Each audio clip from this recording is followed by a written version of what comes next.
ഞാനൊരു ചിത്രം കാണിച്ചു തരാം. അത് കണ്ടിട്ട് എന്താണ് തോന്നുന്നത് അത് നിങ്ങളൊന്ന് മനസ്സിൽ കുറിച്ചു വെക്കാം. ഇതാണ് ആ ചിത്രം. ഇത് കണ്ടിട്ട് നിങ്ങൾക്ക് എന്തായിട്ടാണ് തോന്നുന്നത്? സാധാരണ ഒരു കുന്ന് അല്ലെങ്കിൽ ഒരു ചെറിയ മല പോലെ ആയിരിക്കും ഈ ചിത്രം കണ്ടു കഴിഞ്ഞാൽ ആർക്കും തോന്നിപ്പോവാ. എന്നാൽ ഇത് ശരിക്കും എന്താണ് എന്ന് നിങ്ങൾ അറിഞ്ഞു കഴിഞ്ഞാൽ നിങ്ങളുടെ കിളി പോകാനുള്ള സാധ്യതയുണ്ട്. എത്ര വർഷം മുന്നെയാണെന്ന് എനിക്കറിയില്ല, പക്ഷേ ഒരു കാലത്ത് ഏകദേശം 2.5 ലക്ഷം to 3 ലക്ഷം ആൾക്കാർ താമസിച്ചിരുന്ന ഒരു സ്ഥലമാണ് ശരിക്കും ഇത്. 1990-കൾ വരെ ഈ ഒരു സ്ഥലം ഒരു മല മാത്രമായിട്ടാണ് ആൾക്കാരെല്ലാരും കണ്ടിരുന്നത്. പ്രത്യേകിച്ച് യാതൊരു ഫീച്ചേഴ്സും ഇല്ലാത്ത സ്ഥിരം കാണുന്ന ഒരു മല പോലത്തെ ഒരു ഫോർമേഷൻ മാത്രം. എന്നാൽ 1990-കളിൽ ഈ ഒരു സംഭവത്തെ എക്സ്കവേറ്റ് ചെയ്ത് നോക്കിയപ്പോഴാണ് ഇതിന്റെ അടിയിൽ നിങ്ങളിപ്പോ ഈ ചിത്രത്തിൽ കാണുന്ന ഈ ഒരു പിരമിഡ് ഉണ്ടെന്ന് മനസ്സിലാവുന്നത്. പിരമിഡ് ഓഫ് ദി സൺ അല്ലെങ്കിൽ ടിയോട്ടിഹുആക്കാൻ എന്നാണ് ഈ ഒരു പിരമിഡിനെ വിളിക്കുന്നത്. ഈ പിരമിഡിന്റെ ഇപ്പോഴത്തെ അവസ്ഥ നിങ്ങൾക്ക് ഇപ്പൊ ഞാൻ സ്ക്രീനിൽ കാണിച്ചു തരാം. അപ്പൊ അത് നോക്കുകയാണെങ്കിൽ ഇതിന്റെ സൈഡ് വശത്ത് ഒരുപാടധികം ചെറിയ ചെറിയ സ്ട്രക്ചേഴ്സ് ഒക്കെ കാണാൻ കഴിയും. എന്നാൽ വർഷങ്ങൾക്ക് മുമ്പ് ഈ ഒരു സംഭവത്തെ റീഡിസ്കവർ ചെയ്യുന്നതിന് മുമ്പുള്ള അവസ്ഥയാണ് നിങ്ങളിപ്പോ ഈ കാണുന്നത്. ഞാൻ നേരത്തെ പറഞ്ഞ ഈ സൈഡിൽ കാണുന്ന ആ ചെറിയ അമ്പലങ്ങൾ പോലുള്ള സ്ഥലങ്ങളൊന്നും നമുക്ക് ഇത് നോക്കിയാൽ തന്നെ മനസ്സിലാവില്ല. പിരമിഡ് എന്ന് പറയുമ്പോൾ നമ്മുടെ മനസ്സിലേക്ക് ഏറ്റവും കൂടുതൽ ഓടി വരുന്നത് ഗീസയിൽ കണ്ടുവരുന്ന ഗ്രേറ്റ് പിരമിഡ്സിനെ പറ്റിയിട്ടാണ്. പക്ഷേ ഈജിപ്തിലുള്ള പിരമിഡിനെ പറ്റിയിട്ട് നമുക്ക് അത്യാവശ്യത്തിൽ കൂടുതൽ ഇൻഫോർമേഷൻ നമ്മുടെ കൈവശമുണ്ട്. കാരണം അവിടെ ഒരുപാടധികം ആർക്കിയോളജിക്കൽ ഡാറ്റയുണ്ട്. പക്ഷേ നിങ്ങളിപ്പോ ഈ കാണുന്ന ഈ ഒരു പിരമിഡിന്റെ ഏറ്റവും വലിയ കുഴപ്പം എന്താ വെച്ചാൽ ഇത് ആരാണ് പണിതിരിക്കുന്നത്, ഇത് എന്തിനാണ് പണിതിരിക്കുന്നത്, ഇതിന്റെ പേർപ്പസ് എന്താണ്, അവിടെ ജീവിച്ചു വന്ന 2.5 ലക്ഷം 3 ലക്ഷം ആൾക്കാരുടെ ഭാഷ എന്താണ്, ഇതിനെ പറ്റിയിട്ടൊന്ന് ഏകദേശം 120ഓളം വർഷങ്ങൾക്ക് ശേഷവും ഇതുവരെ നമുക്ക് ആർക്കും മനസ്സിലാക്കാൻ പറ്റിയിട്ടില്ല എന്നുള്ളതാണ് ഇവിടുത്തെ ഏറ്റവും വലിയ മിസ്റ്ററി. നിങ്ങളൊന്ന് ആലോചിച്ച് നോക്കാം, ഇതൊരു ചെറിയ ഒറ്റപ്പെട്ടെടുക്കുന്ന ഒരു പുരാതനമായിട്ടുള്ള ബിൽഡിംഗ് ഒന്നല്ല. നിങ്ങളിപ്പോ ഈ സ്ക്രീനിൽ കാണുന്നത് പോലെ തന്നെ ഇത് വലിയൊരു പ്ലാസയാണ്. ഏകദേശം 40 ഏക്കറോളം ഏരിയയിലാണ് ഈ ഒരു മൊത്തം പ്ലാസ നിൽക്കുന്നത്. അപ്പോ ഇതൊക്കെ എങ്ങനെയാണ് അബാൻഡൻഡ് ആയിട്ട് പോയത് എന്നത് ഒരുപാട് വർഷങ്ങളായിട്ട് ആർക്കിയോളജി ക്രാക്ക് ചെയ്യാൻ നോക്കുന്ന ഒരു മിസ്റ്ററി തന്നെയാണ്. അതോടൊപ്പം തന്നെ നിങ്ങളിപ്പോ ഈ സ്ക്രീനിൽ കാണുന്നത് പോലെ ഈ പ്ലാസയുടെ അകത്ത് നമുക്കൊരു അമ്പലം കാണാൻ കഴിയും. ഈ ടെമ്പിളിനുള്ളിലായിക്കോട്ടെ വളരെയധികം വിചിത്രമായിട്ടുള്ള ഒരു ഡിസ്കവറി നമ്മൾ കണ്ടുപിടിച്ചിട്ടുണ്ട്. അതും ഈ അടുത്താണ് അങ്ങനത്തെ ഒരു സംഭവം ഉണ്ട് എന്ന് നമുക്ക് എല്ലാവർക്കും മനസ്സിലാവുന്നത്. അതിനെപ്പറ്റി ഈ വീഡിയോയുടെ അവസാനം എത്തുമ്പോഴത്തേനും ഞാൻ പറഞ്ഞുതരാം. പക്ഷേ നമുക്കിപ്പോൾ അറിയാവുന്ന ഇൻഫോർമേഷൻ വെച്ചിട്ട് ഈ ഒരു സംഭവത്തിന്റെ കഥ എന്താണെന്നുള്ളത് ഞാൻ ചെറുതായിട്ടൊന്ന് പറഞ്ഞുതരാം. ഈ സ്ഥലം സ്ഥിതി ചെയ്യുന്നത് ഇപ്പോഴത്തെ മെക്സിക്കോന്ന് ഏകദേശം ഒരു 50-60 കിലോമീറ്റർ അപ്പുറത്താണ്. ഈ സിറ്റി അതിന്റെ പീക്ക് ടൈമിൽ നിന്ന സമയത്ത് ഇവിടെ ഏകദേശം 2.5 ലക്ഷം to 3 ലക്ഷം ആൾക്കാർ താമസിച്ചിരുന്നു എന്നുള്ളൊരു ഡാറ്റയാണ് ആർക്കിയോളജിക്ക് ഇപ്പൊ തരാൻ കഴിയുന്നത്. അതിന്റെ മീനിങ് ഒന്നുമല്ല, ഒരിക്കൽ നമ്മുടെ ലോകത്തിലെ ഏറ്റവും കൂടുതൽ ആൾക്കാർ ഒരുമിച്ച് പാർത്തിരുന്ന ഒരു സ്ഥലമായിരുന്നു ഇത്. ഇതിൽ നമ്മൾ നേരത്തെ ഡിസ്കസ് ചെയ്ത ആ മല പോലെ ഇരിക്കുന്ന ഒരു പിരമിഡ് ഇല്ലേ, അതിന്റെ ഒരറ്റത്ത് നിന്ന് ഒരറ്റത്തേക്ക് എത്താൻ വേണ്ടിയിട്ട് ഏകദേശം 1/2 കിലോമീറ്ററോളം പോകണം. അത്ര വലിയൊരു സ്ട്രക്ചറാണ് ശരിക്കും ഈ ഒരു പിരമിഡ്. ഇപ്പൊ ഫോട്ടോയിലൊക്കെ കാണുമ്പോൾ നമുക്കത് പെട്ടെന്ന് മനസ്സിലായി വരില്ല. നമ്മളിപ്പോ അവിടെ പോവുകയാണെങ്കിൽ ഈ പിരമിഡിന്റെ മുകൾ വശത്തേക്ക് നടന്നു കയറാൻ പറ്റും. അപ്പോൾ അവിടുത്തെ ആൾക്കാരുടെ സൈസ് വെച്ച് നോക്കുകയാണെങ്കിൽ ഈ പിരമിഡിന്റെ വലിപ്പം എന്തോരം ഉണ്ടെന്ന് നമുക്ക് ഏകദേശം ഗസ് ചെയ്യാൻ പറ്റും. നേരത്തെ പറഞ്ഞ പോലെ ഈ പിരമിഡ് നിൽക്കുന്നത് 40 ഏക്കറോളം ഏരിയ ഉള്ള ഒരു വലിയ പ്ലാസയിലാണ്. ഈ പ്ലാസയിലായിക്കോട്ടെ ഒരുപാടധികം ചെറിയ ചെറിയ ബ്ലോക്കുകൾ നമുക്ക് കാണാൻ കഴിയും. ബ്ലോക്കുകൾ എന്നൊക്കെ പറയുമ്പോൾ ഒരുപാട് ആൾക്കാർ പാർത്തിരുന്ന ഒരു ഏരിയയാണ് ശരിക്കും ഉദ്ദേശിക്കുന്നത്. നിങ്ങളിപ്പോ ഈ സ്ക്രീനിൽ കാണുന്നത് പോലെ തന്നെ ഓരോരോ ബ്ലോക്കിലും ഇതേപോലുള്ള വർക്ക്ഷോപ്സ് ഉണ്ടായിരുന്നു. അവിടെ ആൾക്കാർക്ക് പണിയെടുക്കാനുള്ള സ്ഥലം ഉണ്ടായിരുന്നു, അവർക്ക് റെസ്റ്റ് എടുക്കാനുള്ള സ്ഥലം ഉണ്ടായിരുന്നു. അപ്പം മൊത്തത്തിൽ പറയുകയാണെങ്കിൽ വളരെയധികം ഓർഗനൈസ്ഡ് ആയിട്ടുള്ള ഒരു ലിവിങ് ഏരിയ ആണ് ശരിക്കും നിങ്ങളിപ്പോ ഈ കാണുന്നത്. ഇതുപോലത്തെ ഏകദേശം 2000ഓളം ബ്ലോക്കുകൾ കണ്ടെത്തിയിട്ടുണ്ട് എന്നാണ് ആർക്കിയോളജിക്കൽ ഡാറ്റ പറയുന്നത്. ഒരു ബ്ലോക്കിൽ 12ഓളം ആൾക്കാർ താമസിച്ചിരുന്നു എന്നുള്ളൊരു കണക്കാണ് നമുക്ക് എല്ലാവർക്കും അറിയാൻ കഴിയുന്നത്. ഇത്ര അധികം ജനങ്ങൾ താമസിച്ചിരുന്ന ഒരു സ്ഥലമായതുകൊണ്ട് തന്നെ അവിടെ നമുക്ക് ഒരുപാടധികം ആർട്ടിക്കിൾസ് കിട്ടിയിട്ടുണ്ട്. അതായത് ഒബ്സീഡിയൻ കൊണ്ടുണ്ടാക്കിയിരിക്കുന്ന നൈഫ് ആയിക്കോട്ടെ, ഒരുപാട് ചട്ടികളും പോട്ടറിയും കിട്ടിയിട്ടുണ്ട്, ഒരുപാട് ടെക്സ്റ്റൈൽസ് കിട്ടിയിട്ടുണ്ട്. അങ്ങനെ ഒരുപാട് കാര്യങ്ങൾ നമുക്ക് അവിടുന്ന് ആർക്കിയോളജിക്കൽ ഡിസ്കവറി ആയിട്ട് കണ്ടെത്താൻ കഴിഞ്ഞിട്ടുണ്ട്. അതുകൊണ്ട് തന്നെ ഇവിടെ താമസിച്ചിരുന്ന ആൾക്കാർ ആരായിരിക്കും എന്നുള്ളതിനെ പറ്റിയിട്ട് ഒരു ചെറിയ ഗസ് വർക്ക് മാത്രമാണ് നമുക്ക് എല്ലാവർക്കും കൊടുക്കാൻ കഴിയുന്നത്. അതുകൊണ്ട് തന്നെ ആർക്കിയോളജിസ്റ്റുകൾ പറയുന്നത് മിക്കവാറും ഇത് ചെറിയ രീതിയിലുള്ള ഒരു ഫാർമിംഗ് വില്ലേജ് ആയിരുന്നു എന്നുള്ളതാണ്. അങ്ങനെ വർഷങ്ങൾ മുന്നോട്ട് പോയപ്പോൾ ഈ ചെറിയ ഫാമിംഗ് വില്ലേജ് വളർന്ന് നിങ്ങളിപ്പോ ഈ കാണുന്ന ഈ ഒരു വലിയ പ്ലാസയായിട്ട് ഉണ്ടായി വന്നതാവാം എന്നുള്ളൊരു നിഗമനത്തിലാണ് ആർക്കിയോളജിസ്റ്റുകൾ ഇപ്പോഴും ഇരിക്കുന്നത്. അങ്ങനെ ഒരു കാലഘട്ടത്തിൽ കൃത്യമായിട്ട് പറയുകയാണെങ്കിൽ 378 AD ജാനുവരി 16 നമ്മുടെ ഈ ഒരു പ്ലാസയിലെ വോർലോഡ് ആയിട്ടുള്ള സിയാജ് കാക്ക് എന്ന് പറയുന്ന ഒരു വ്യക്തി ഉണ്ടായിരുന്നു. അദ്ദേഹം തൊട്ടടുത്തുള്ള നിങ്ങളിപ്പോ ഈ സ്ക്രീനിൽ കാണുന്ന ഈ ഒരു സ്ഥലത്തേക്ക് എത്തിപ്പെട്ടു. ഈ സ്ഥലത്തിന്റെ പേര് ടിക്കാൽ എന്നാണ്. പക്ഷെ ഇദ്ദേഹം ഈ ഒരു സ്ഥലത്ത് എത്തിപ്പെട്ട അതേ ദിവസം തന്നെ അവിടുത്തെ രാജാവ് മരണപ്പെട്ടു എന്നുള്ളതാണ് ഏറ്റവും വലിയൊരു അത്ഭുതം. അങ്ങനെ ആ സ്ഥലത്തെ മെയിൻ ആള് മരണപ്പെട്ടപ്പോൾ ആ സ്ഥലത്തെ മൊത്തം ഭരിക്കാനായിട്ട് ഒരു പവർഫുൾ ആയിട്ടുള്ള ആളുണ്ടായിരുന്നില്ല. എന്നാൽ അതേ സമയത്ത് തന്നെയാണ് നമ്മുടെ വോർലോഡ് ഈ പറയുന്ന പ്ലാസയിൽ നിന്ന് ഈ ഒരു സ്ഥലത്തേക്ക് എത്തിപ്പെടുന്നത്. അതിനുശേഷം ടിയോട്ടിക്കുഹാനിൽ കണ്ടുവരുന്ന അതേ ഒരു പ്രാക്ടീസും അതേ ഒരു റൂളിംഗ് മെത്തേഡും എല്ലാം ഇവർ ഈ ഒരു ചെറിയ സ്ഥലത്തേക്ക് ഇംപ്ലിമെന്റ് ചെയ്തു. അങ്ങനെ ഈ വലിയ സ്ഥലത്ത് ഉപയോഗിച്ച് വന്ന ആ ഒരു റൂളിംഗ് പ്രാക്ടീസസ് എല്ലാം ഈ ഒരു ചെറിയ സ്ഥലത്തേക്കും അവർ ഇംപ്ലിമെന്റ് ചെയ്തു. ഇവിടെ വളരെയധികം പ്രിസൈസ് ആയിട്ടുള്ള ആ ഒരു ഡേറ്റ് ഒക്കെ എനിക്കിപ്പോ കിട്ടാൻ കാരണം ഈ ടിക്കാൽ എന്ന് പറയുന്ന സ്ഥലത്ത് നമുക്ക് ഒരുപാടധികം ആർക്കിയോളജിക്കൽ ഡിസ്കവറീസ് ഉണ്ട്, ഒരുപാടധികം ഡാറ്റയുണ്ട്. അതിൽ നിന്നാണ് ഇങ്ങനത്തെ ഒരാൾ ഈ ഒരു സ്ഥലത്തേക്ക് വന്നിട്ടുണ്ട് എന്നുള്ള ഒരു ഇൻഫോർമേഷൻ നമുക്ക് കിട്ടുന്നതും. ഈ സ്ഥലത്തെ പറ്റി നമുക്ക് ആകെ അറിയാവുന്ന ഇൻഫോർമേഷൻ എന്ന് പറയുന്നത് ഞാനിപ്പോ ഈ പറഞ്ഞ ഒരു ഡാറ്റ മാത്രമാണ്. ബാക്കിയൊന്നും ഈ ഒരു സ്ഥലത്തെ പറ്റി നമുക്ക് ആർക്കും അറിയില്ല. അതുകൊണ്ട് തന്നെ ഈ ഒരു സ്ഥലം ടിക്കാൽ എന്ന് പറയുന്ന ആ ഒരു സ്ഥലം പണിതീർത്ത ഒരു കാലഘട്ടത്തിൽ ഉണ്ടായി വന്ന ഒരു സ്ഥലമായിരിക്കാം എന്നുള്ളൊരു അസംഷനിലാണ് ആർക്കിയോളജിസ്റ്റുകൾ ഇപ്പോഴും പോകുന്നത്. അങ്ങനെ ഇരിക്കുമ്പോഴാണ് ആർക്കിയോളജിസ്റ്റുകൾ വേറൊരു ഡിസ്കവറി നടത്തുന്നത്. ഇവിടെ റഫ്ലി ഒരു 2 ലക്ഷം 3 ലക്ഷം ആൾക്കാർ ജീവിച്ചു വന്നിട്ടുണ്ട്. ഇവിടെ ജീവിച്ചു വന്ന ആൾക്കാരായിക്കോട്ടെ വളരെയധികം വ്യത്യാസമായിട്ടുള്ള വളരെയധികം ഡിഫറെന്റ് ആയിട്ടുള്ള പ്രാക്ടീസസ് ആയിരുന്നു നടത്തിക്കൊണ്ടിരുന്നത്. ഒരു എക്സാമ്പിൾ പറയുകയാണെങ്കിൽ നമ്മുടെ നാട്ടിൽ പലതരത്തിലുള്ള മതങ്ങളുണ്ട്, പലതരത്തിലുള്ള റിലീജിയൻസ് ഉണ്ട്. ഒരു റിലീജിയസ് ആയിട്ടുള്ള കുടുംബത്തിൽ ചെയ്തു പോകുന്ന കാര്യങ്ങളായിരിക്കില്ല വേറൊരു മതത്തിൽപ്പെട്ട ആൾക്കാർ ചെയ്തു പോകുന്നത്. അതായത് എൻറ്റയർലി ഡിഫറെന്റ് ആയിരിക്കും. പക്ഷേ ഈ രണ്ടു കൂട്ടരും ഒരേ സ്ഥലത്ത് തന്നെയാണ് താമസിക്കുന്നത്. എന്നാൽ അതുപോലത്തെ ഒരു അവസ്ഥയാണ് ഇവിടെ വച്ച് ആർക്കിയോളജിസ്റ്റുകൾക്ക് കണ്ടെത്താൻ കഴിഞ്ഞിരിക്കുന്നത്. അതായത് പല പല ബ്ലോക്കിൽ ജീവിക്കുന്ന ആൾക്കാർ പല പല വളരെയധികം ഡിഫറെന്റ് ആയിട്ടുള്ള രീതികളിലൂടെയാണ് ജീവിച്ചു പോകുന്നത്. അങ്ങനെ ഇവർക്കൊരു കാര്യം മനസ്സിലായി, 100ൽ പരം ഡിഫറെന്റ് ആയിട്ടുള്ള കൾച്ചറിൽ നിന്ന് വരുന്ന ആൾക്കാരാണ് ഈ ഒരു സ്ഥലത്ത് ജീവിച്ചു വന്നത്. പക്ഷേ അതിനൊരു കുഴപ്പമുണ്ട്, ഇത് എത്ര വർഷം പഴക്കമുള്ള ഒരു സ്ഥലമാണ് എന്നുള്ളൊരു കാര്യം നമുക്ക് കൃത്യമായിട്ട് അറിയില്ല. ഇത്രയും വർഷങ്ങൾക്ക് മുമ്പ് ഇത്ര അധികം ഓർഗനൈസ്ഡ് ആയിട്ടുള്ള ഒരു ടൗൺഷിപ്പ് പോലത്തെ ഒരു സ്ഥലം ഉണ്ടാക്കാൻ പറ്റിയിട്ടുണ്ട് എന്നുള്ളതാണ് ഏറ്റവും വലിയൊരു കാര്യം.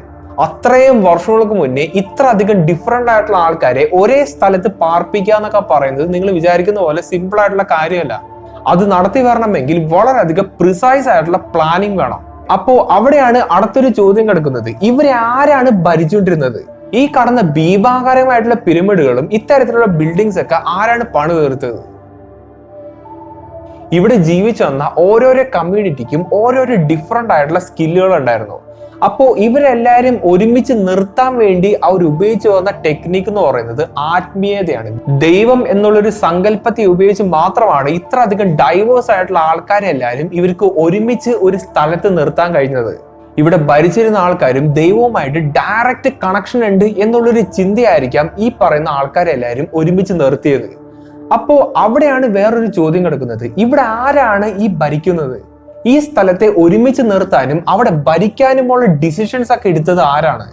ആർക്കിയോളജിസ്റ്റുകളെല്ലാം ഈ ഒരു സംഭവത്തിന്റെ പുറകെ പോയപ്പോഴാണ് അവർ ആക്സിഡന്റലി അബദ്ധത്തിൽ ഒരു ഡിസ്കവറി കണ്ടെത്തുന്നത്. 2003 അവിടെ വളരെയധികം ഹെവി ആയിട്ടുള്ള മഴ പെയ്യുന്നു. അന്ന് പെയ്ത മഴ അത്യാവശ്യം സ്ട്രോങ് ആയതുകൊണ്ട് തന്നെ ചെറിയ രീതിയിലുള്ള ഫ്ലഡ് ഒക്കെ അവിടെ സംഭവിക്കുന്നു. അപ്പോ ഈ വെള്ളത്തിന്റെ വെയിറ്റ് കൊണ്ടാണോ എന്ന് അറിയില്ല, അവിടെ ചെറിയ ചെറിയ സിങ്ക് ഹോൾ എന്ന് പറയുന്ന ഒരു സിറ്റുവേഷൻ വരുന്നു. സിങ്ക് ഹോൾ എന്ന് പറയുന്നത് വേറൊന്നല്ല, നമ്മുടെ ഭൂമിക്കടിയിൽ എന്തെങ്കിലും ഒരു ദ്വാരം ഇട്ട് നിങ്ങൾ വിചാരിക്കുക. അതേ സമയത്ത് തന്നെയാണ് ഇതേപോലുള്ള ഒരു വെള്ളക്കെട്ട് പോലത്തെ ഒരു സിറ്റുവേഷൻ വരുന്നത്. അപ്പോൾ ഈ വെള്ളത്തിന്റെ വെയിറ്റ് കാരണം ഈ വെള്ളമെല്ലാം ഈ ചെറിയ ദ്വാരത്തിന്റെ അകത്തേക്ക് പോകാനുള്ള ഒരു ടെൻഡൻസി ഉണ്ട്. അങ്ങനെ സംഭവിക്കുമ്പോൾ ഈ മുകൾ വശത്തുള്ള മണ്ണെല്ലാം കുഴിഞ്ഞ് ഈ ദ്വാരത്തിന്റെ അകത്തേക്ക് പോകുന്ന ഒരു അവസ്ഥ വരും.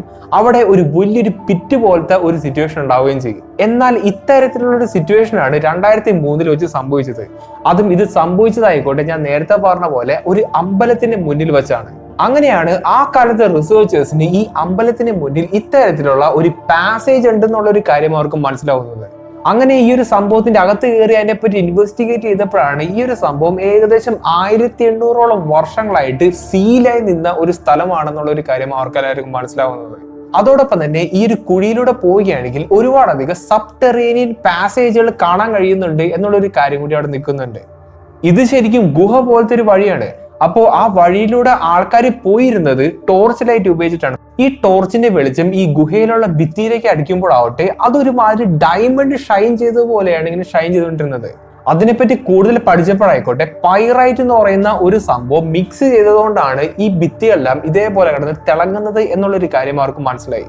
അങ്ങനെ ഈ സബ്ടെറീനിയൻ ചേംബറിന് അറ്റത്തേക്ക് പോയപ്പോഴാവട്ടെ അവിടെ വലിയ രീതിയിലുള്ള മെർക്കുറിയുടെ ഡെപ്പോസിറ്റ് ഒക്കെ കാണാൻ കഴിയുന്നുണ്ട്. അതായത് മെർക്കുറിയുടെ ചെറിയ ഒരു തടാകം അവർ ഉണ്ടാക്കി വെച്ചിട്ടുണ്ട്. നിങ്ങളൊന്ന് ആലോചിച്ച് നോക്കാം, 1800ഓളം വർഷങ്ങളായിട്ട് ഈ ഒരു സംഭവം ആരും കണ്ടിട്ടില്ല.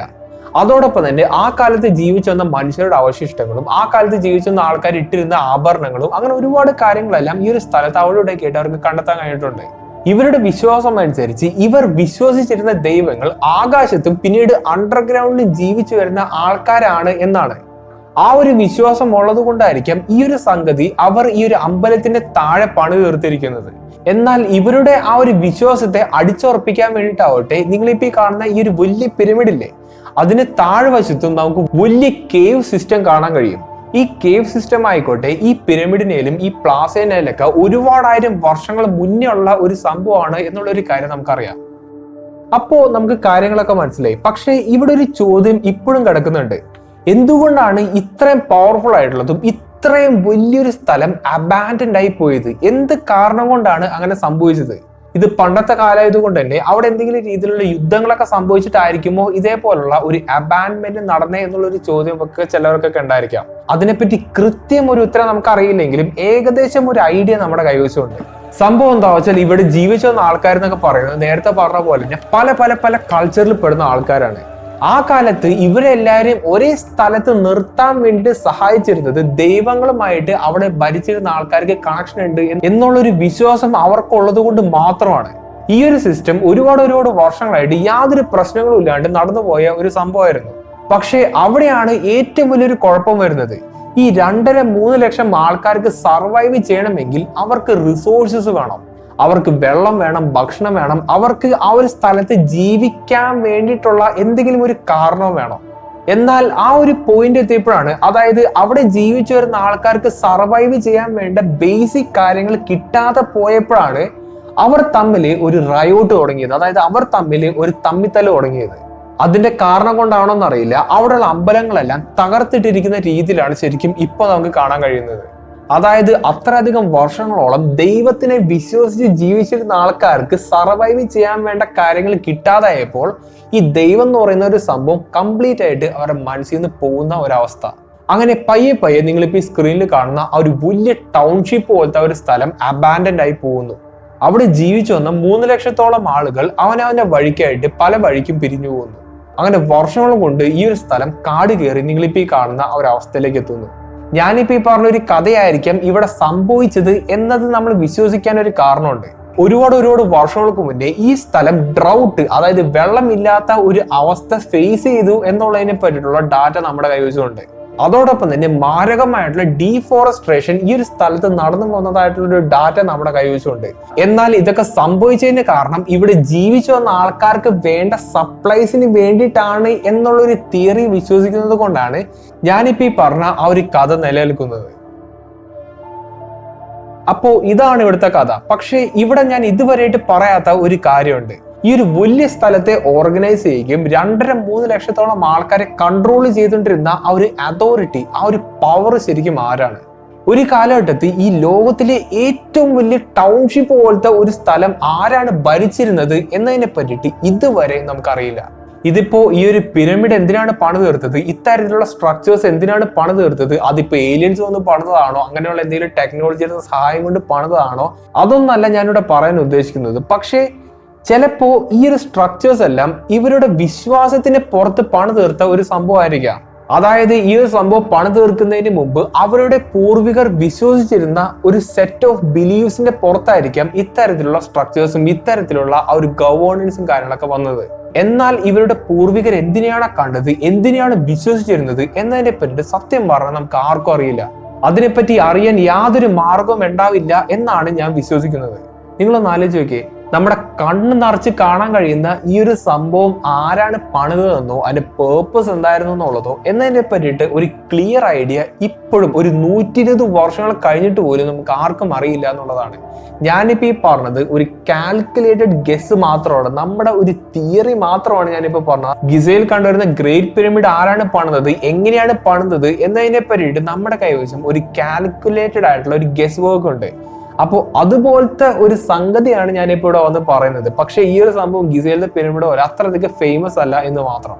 എന്നാൽ ഇതുപോലെ തന്നെ നമുക്ക് യാതൊന്നും അറിയാത്ത ഒരുപാടധികം സ്ട്രക്ചേഴ്സ് നമ്മുടെ ലോകത്തുണ്ട്.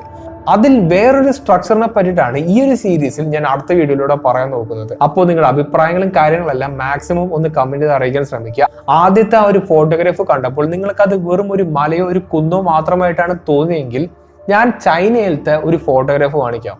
ഞാൻ പ്രത്യേകിച്ചൊന്നും പറയുന്നില്ല, നിങ്ങളുടെ അഭിപ്രായങ്ങളെല്ലാം മാക്സിമം ഒന്ന് കമന്റിൽ അറിയിക്കാൻ ശ്രമിക്കുക. അപ്പോൾ നല്ലൊരു ടോപ്പിക്കായിട്ട് ഞാൻ അടുത്ത വീഡിയോ കാണാം.